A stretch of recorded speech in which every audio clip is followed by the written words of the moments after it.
Bu hekayə 2007-ci ilin 3 mayında Portuqaliyanın Praia de Luz kurortunda başladı.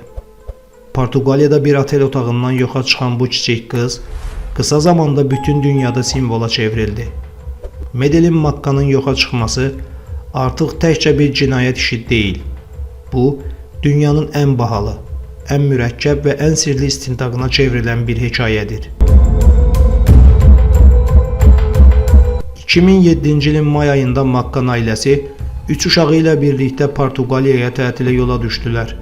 Onlar burada kirayə mənzildə qalırdılar. Medellinin valideynləri həkim idilər. Tətil zamanı bir gecə Geri və Kate uşaqlarını yatırtdılar və dostları ilə yaxınlıqdakı restorana şam yeməyinə getdilər. Restoran uşaqların qaldığı oteldən təxminən 50 metr məsafədə idi. Onlar hər 20-30 dəqiqədən bir otağa baxıb geri qayıdırdılar. Saat 22:00 radələrində Kate otağa qayıdanda ilk diqqətini çəkən pəncərənin açıq olması oldu. Sonra isə ən qaranlıq cümlə: Medellin yoxdur. Məhz bu sözlərdən sonra dünyanın ən mübahisəli istintaqlarından biri başladı. Portuqaliya polisi hadisədən cəmi bir neçə dəqiqə sonra böyük bir səhvə yol verdi. Otaq tam şəkildə qoruma altına alınmadı. Onlarla insan içəri girib çıxdı. Sağlam dəlillərin demək olar ki, hamısı məhv oldu. İllər sonra istintaq sənədləri açılarkən yazılırdı: Əgər ilk 2 saat doğru idarə olunsaydı, bəlkə də sir indi çoxdan həll olmuşdu. Hadisədən sonra sahildə gəzən İngiltərəli turist Jane Tanner çox vacib bir ifadə verdi. O, saat 21:15-də yolda tünd saçlı bir kişinin çılpaq ayaq sarışın bir qızı qucağında apardığını görmüşdü. İllərlə bu adam Tanner Men adı ilə ən böyük şübhəli kimi qaldı. 2013-cü ildə isə Britaniya polisi açıqladı ki, bu adam əslində oteldə qalan başqa bir turist imiş. O, öz övladını yatağa aparırdı.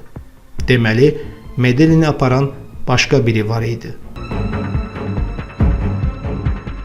İstintaqın ən mübahisəli mərhələsi valideynlərin ittiham olunması idi.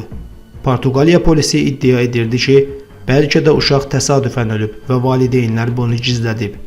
Polisin əsaslandığı faktlar, axtarış itləri otaqda insan cəsədi qoxusuna reaksiya göstərmişdi. Avtomobillərinin bagajında da eyni qoxu qeyd alınmışdı.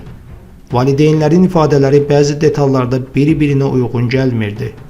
Amma İngiltərə polisi bu iddiaların heç birini sübut edən real dəlil olmadığını bildirdi.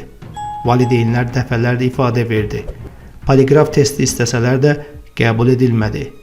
Bu günə qədər onlara qarşı rəsmi ittiham yoxdur. Medellinin yoxa çıxması o qədər böyük rezonans yaratdı ki, 40-dan çox ölkədə axtarış elan edildi. 600-dən çox şəxs şübhəli kimi araşdırıldı. 8000-dən çox onu bir yerdə görmüşük xəbərləri gəldi. Bəzi şahidlər onu Avstriyada, Yunanistanda, hətta Dubayda gördüklərini iddia etdilər.